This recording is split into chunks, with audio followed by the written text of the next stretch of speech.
Magandang gabi po sa lahat. Luzon, Visayas, Mindanao, tayo nagbabalik dito sa ating munting channel. Samuel Soriano po para mag-discuss ulit ng another coins at ito po ay ating hilig mangulikta ng barya.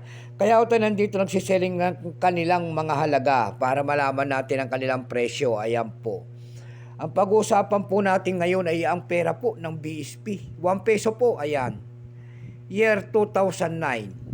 Pagkatalikod po makikita ho naman natin ang pagtatag ng ating Bangko Sentral year 1993 and then Catwill po, dyan po bumabase ang ating mga kolektor kung ano reverse o die ang isang coins. Ayan. Maraming salamat po sa lahat ng aking mga subscriber po dyan. Thank you so much. Yan naman po hindi pa po nakapag-subscribe dito sa aking YouTube channel. Anyayaan ko sana kayo. At malaking tulong na po o bagay ang inyong gagawin tulad ng pagpindot ng ating subscribe button, like and share para ma-update ko kayo sa mga latest ko pang gagawin mga video po. Ayan. Kikilalanin mo muna natin siya bago natin makita ang kanyang presyo. Issue po Philippines po. Period Republic 1946 up to date po.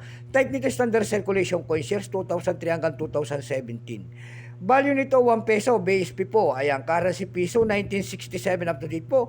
Composition niyan ay nickel plated steel.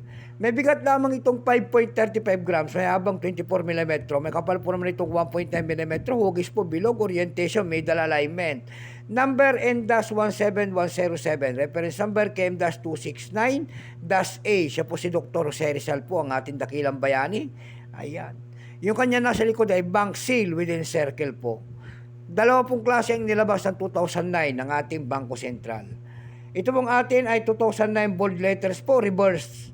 Die 1 po. Ito po ay 14%. May presyo po ito doon sa ating numista kung tawagin ng ating mga kolektor. Yung kanyang fine ay 13, extra fine ay 13, almost high circulated die 13. Dako naman tayo sa kanyang presyo.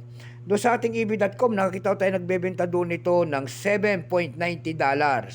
Sa Carousel PH naman po, meron tayo nakita doon nagbebenta nito ng 500 pesos.